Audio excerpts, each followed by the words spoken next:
to another bourbon show. Tonight we are going to be drinking another sample provided by Steven.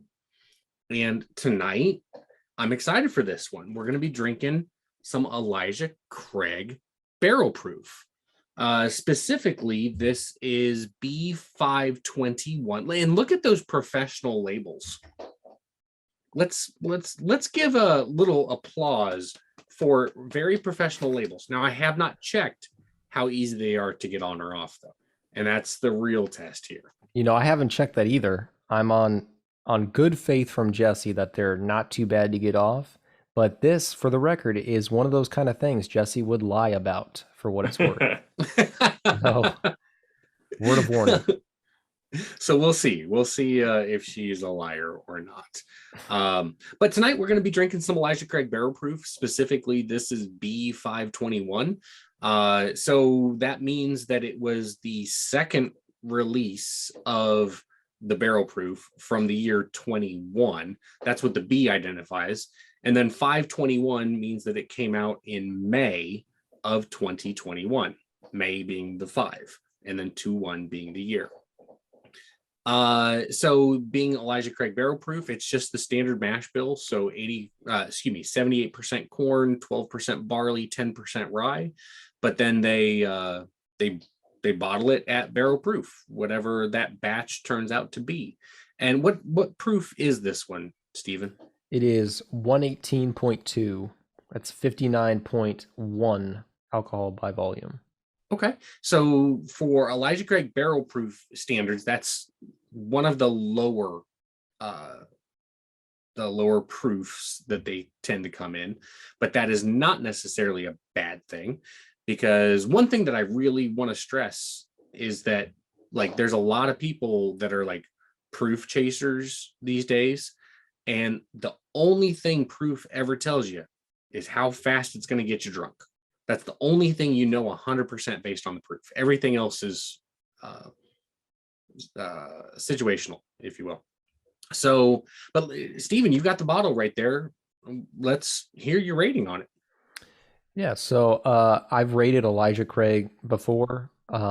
It's tough to give any Elijah Craig a different rating than another because they are very, very similar from a distance. I like how informative they are. It's easy to tell what it is once you're up close to the bottle. It's right there. But I don't often think that it's hard to tell what something is up close. So I'm not going to give it too many extra points for that, right?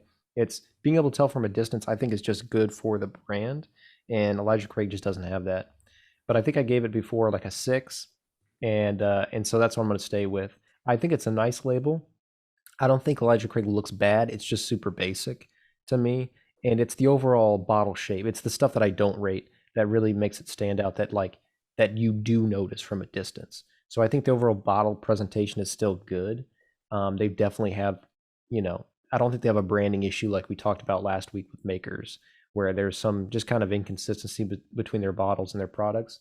But the cork is super nice. I really like dealing with this cork. I like, how consistently everything pours out without glugging because of the wide opening. I like how informative it is, but most of that stuff doesn't go into my rating. So I'm just going to give it kind of an above average overall. It looks nice, but it's simple and you can't tell much from a distance. So yeah. Hey, just curious, how much did you end up paying for this bottle, if you remember? I think it was either like 75 or 80, and I can't remember if that was like tax or not. That's how much I got it for. Okay. Which I know I talked to you at the time, and that's a bit of an overpay, but I'm pretty happy to pay in that range for it, just for availability in Missouri. This was really close to my house, and they just had this straight up on the shelf. So yeah. So SRP is like 65, right about 65, but finding it at 65 is next to impossible. It's almost impossible to find it at SRP. You just got to be in the right place at the right time or know somebody, basically. So yeah, I can see going up to 75 or 80 or even 85. I know people that pay $100 for bottles of this all day long, every day, would they would grab it every single time for $100. And this was sitting right next to a small batch on the shelf. Yeah. So Yeah. Very cool. Well, do we want to jump in? Yeah, let's do it. Drink some? All right. Cheers. I just want to say cheers. I want to say I will not at the end of this make the same mistake of saying, "Oh, this tastes like a proofed up small batch." I will not do that this week, Dan. I learned my lesson, even though I'm 100% right about what I said. I learned my lesson. Well, first of all, I want to throw out there that you don't proof up, okay? Like, not to just like keep nagging on last week. There's no such thing as proofing. Well, now you're up. being, of course, but now you're being just pedantic with me. Well, you're saying dumb shit still. You're still I know you saying can't dumb proof things. it up, but you can describe something as a proofed up X or whatever. You'd be smarter to say, well, that tastes like a proofed down of this. Right. That's something I get it. Because you can't proof up anything, dumbass. Yeah, dude.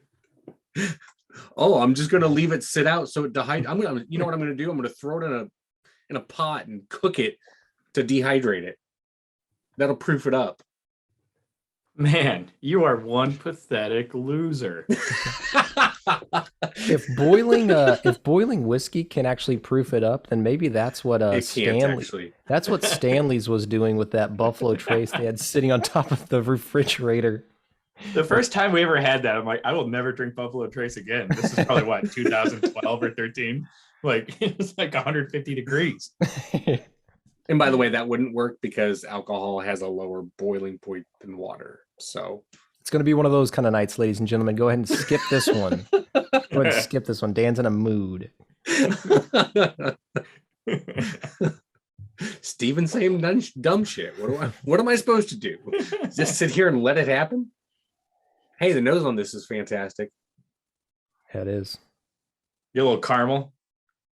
Yeah, absolutely. Caramel, some definitely oak as well, and a little orange rind, I think. I get that a lot with the Elijah Craig products. You know, I gotta say that like this is like, so again, 118 proof. That's a high proof, right? Like, let's not fuck around here. 118 is a high proof, and it does not have a 118 proof nose. Not at all. I can smell alcohol, but not like it's 118 proof. I would even say the nose is good, but I would even say for 118 it's weak. Yeah. Because of that proof. I would say so. But it just smells fantastic. You can taste the proof, but it's not like shockingly high proof on the palate. But you know you're drinking something that's up there in proof. You're not going to sip it and think to yourself, "Oh, this is a 92 proof whiskey." No, you know it's up there. A lot of brown sugar. Oh yeah. It kind of, you drink it at first, it's like, wow, that's spicy. You know, it kind of kicks you in the face at first, but it's got a long finish, but it kind of evens out. And I'm definitely getting some orange on the palate specifically. And then for the finish, I'm getting like it goes like very spicy. Can you hear the dog squeaking? Yeah, and we can also hear the its nails on the tile, I think. So the laminate was a bad idea. Dogs are upstairs. Cool. Well, one of them is. I don't know about the other one. The little one's down here. So, okay. So on the finish, I'm getting like a lot of spice, but then like it gives like spiciness, like peppery spiciness. But then that gives way to like another level of sweetness and more of a caramel sweetness. Whereas like on the palate, when it's in my mouth, it's pure brown sugar. But then like on that finish, that sweetness comes back as more of a caramel for me personally. Yeah, I think the finish on this guy is one of my favorite finishes of anything we drank, just because it's so long, but pleasant. It's a burn, but it's such a mellow burn to me. It's like way back in your throat, and it I don't know. It to me it's a great like winter whiskey. You want something that warms the belly, warms the palate, and it's mellow, it's long, but you go through all the stages as if you took another sip, you know. Mhm. Yeah, that's what I was kind of saying when I first put it in my mouth to swallowing it. It's just I got to stop doing that. It don't. It's almost like it's like two different whiskeys at some points. Like a little cherryness to it too, and then it kind of gives way to that sweetness, maybe a little nutmeg and brown shit. I mean, it's good. It's complex. It's really like two different whiskeys. Just the layers of it, and the color is beautiful too. Oh, the color is gorgeous. Yeah, Like a really dark brown. I don't know. Like, yeah, that's showing it pretty decently. Here's a whole bottle of it, but I got some like pretty soft lighting. But I mean, even compared to some of the last whiskey, like if you go back in the last like thumbnail or whatever in our last video, last couple videos, especially when we do the scotches and stuff. I mean, look at this color Oh yeah, in my camera. yeah. It's a nice amber color. yeah. Whereas like the scotches are much more of a honey colored whiskey. Yeah, it is that just dark amber. Yeah, this is, don't This even is the shit that get brought that shit Jurassic away. Park back. Come on, that's the good stuff right there. Oh, I did get a message from one of our viewers. Let me find that. It's not Connor. No. This is how the whiskey makes me feel. Okay, so her fiance is a bartender and they get a lot of weird stuff. So she recommended to get rid of that American honey, make it like a gold rush. So, like 2 ounces of the American honey, half a lemon, and an egg white, maybe some bitters, specifically orange or Peychaud's bitters. That's one way to mix it. I haven't tried that cocktail yet, but I'm going to. I've never put egg white in a drink before, so Not it's on a tough for whiskey me. sour. No, I've had whiskey sours without it. Have you ever had one with it? No, I've never had any drink with it. So it's what I mean is it's hard for me to even like conceptualize what this would taste like. Yeah, you whip the egg white. Yeah, So it's not. like It doesn't frothy. really. Yeah, the frothy top, like you see drinks that are real frothy on top. Yeah. It doesn't really change the texture of the drink too much. Mm-mm. It's just gives a nice added component. How do you prefer them, Ryan? I do like them with the egg white where you can find them, but most of the dive bars I go into don't know how to do that. So Yeah. But I do like them like that. Yeah, I make them both ways. If I'm, yeah, it's based on mood for me. Like, oh, I'm gonna take the extra step and go ahead and whip an egg white real quick, add it to a. I like whiskey sours. I enjoy them. The combination of the like the lemon with the whiskey, it's a good combination. Yeah, whiskey and citrus just go hand in hand, I think, They do. with on most, Yep.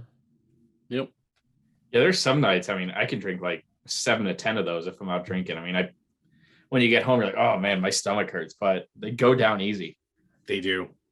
like fast. Like the fastest I drink whiskey is probably a whiskey sour. You've been watching March Madness at all? I've not watched a single game. A little bit.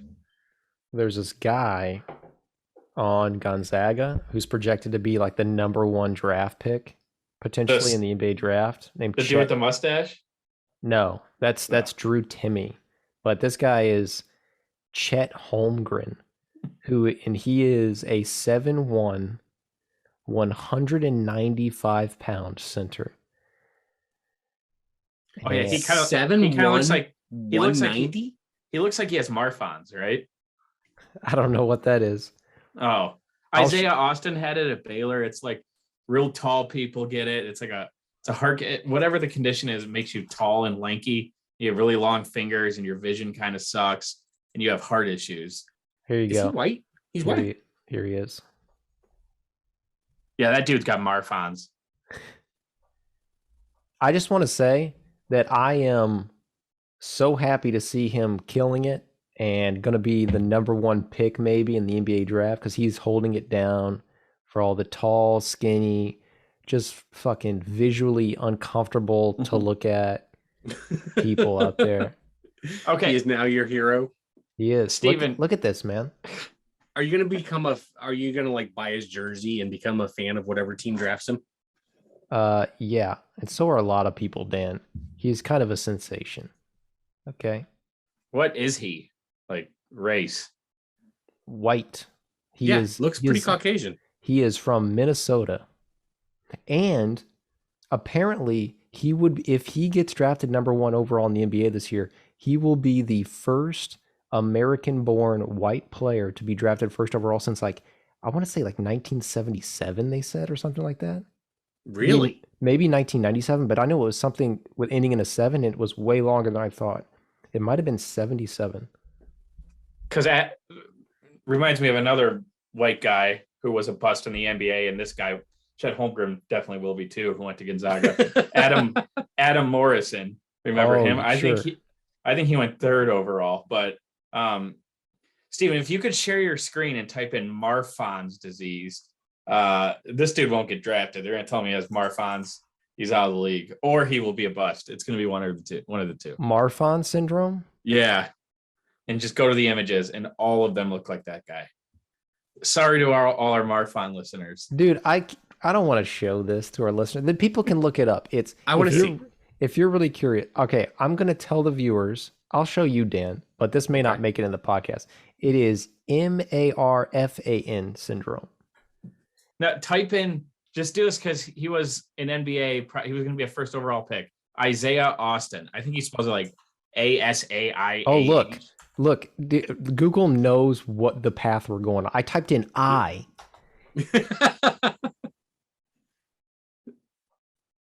Oh, Jesus Christ. The dude's got Marfan's, man. That guy too, for sure, but the guy from Gonzaga. Jesus Christ, man. That kid was a baller. Quite the episode we got going here, guys. Man, I love watching March Madness, and I love watching some kind of like chubby or ultra skinny white guy play like such an unsustainable, just like, but dominate, but just like it's non-viable from an NBA standpoint. I mean, how fun was Adam Morrison when we were like 30, 40 point? Yeah, it was him and JJ Redick going toe to toe for. I was watching player of the year.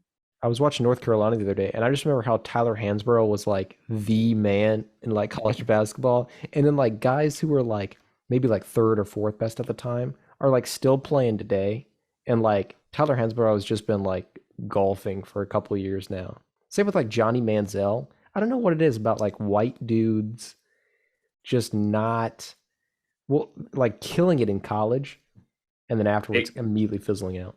Baker Mayfield. Okay. I'm a Baker Mayfield truther. Okay. I'll say I would never want him on my team. I'll say that. But I also think he was playing for the fucking Browns, and didn't he have like a different head coach and or offensive coordinator every year? Like that can't be easy.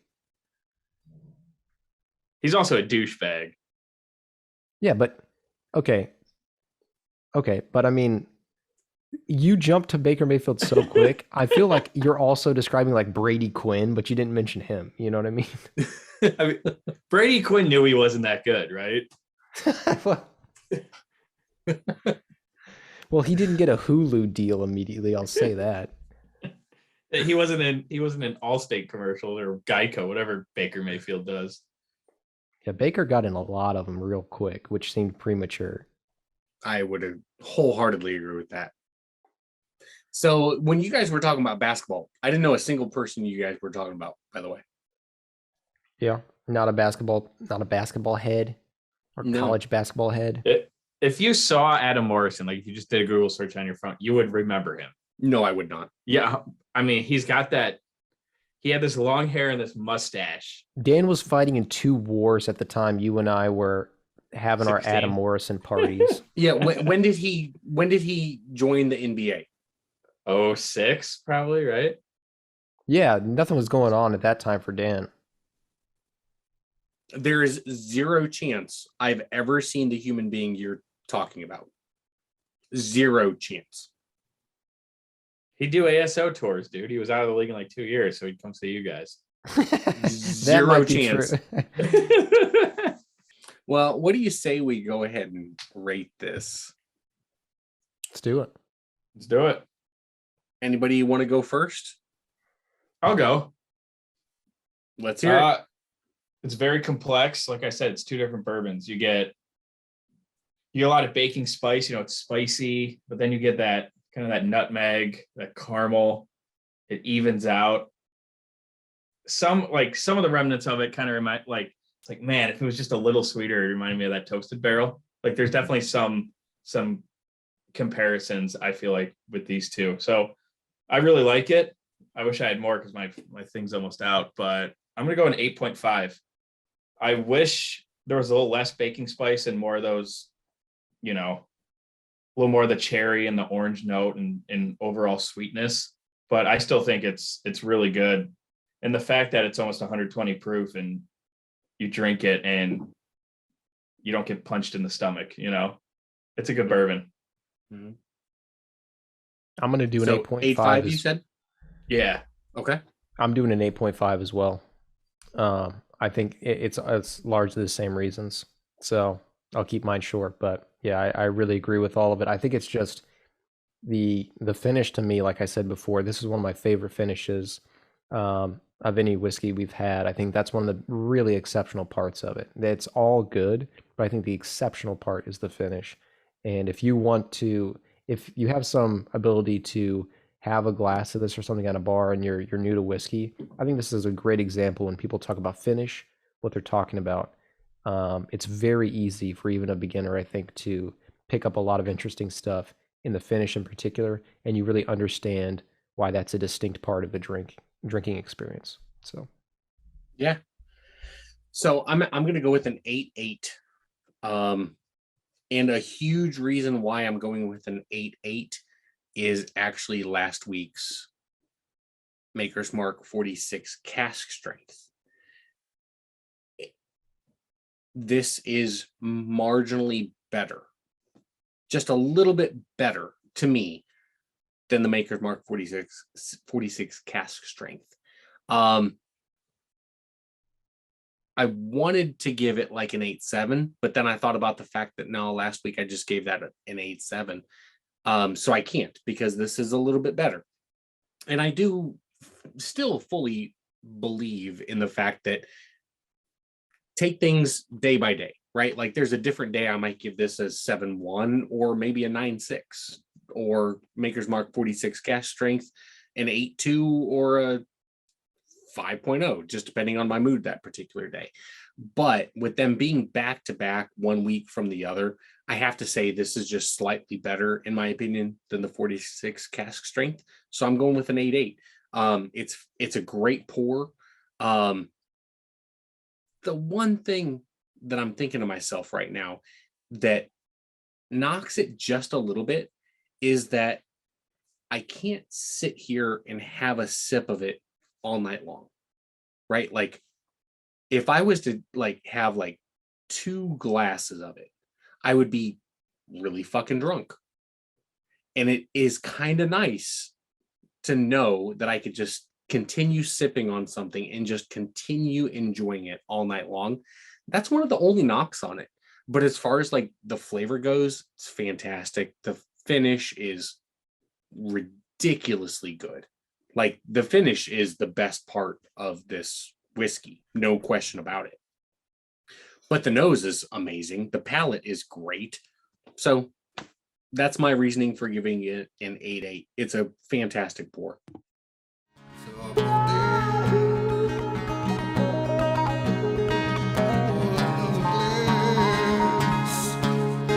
Another bourbon show.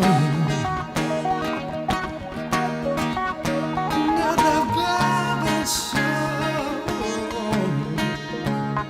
Another bourbon show. So Ryan, tell us about your new microphone and your webcam. Yeah, I mean, all of the viewers are obviously noticing, and all of the listeners couldn't help but notice. Your voice is so crystal clear. I sound better. You do. Oh. I wish I could say you look better, but Good one, dude.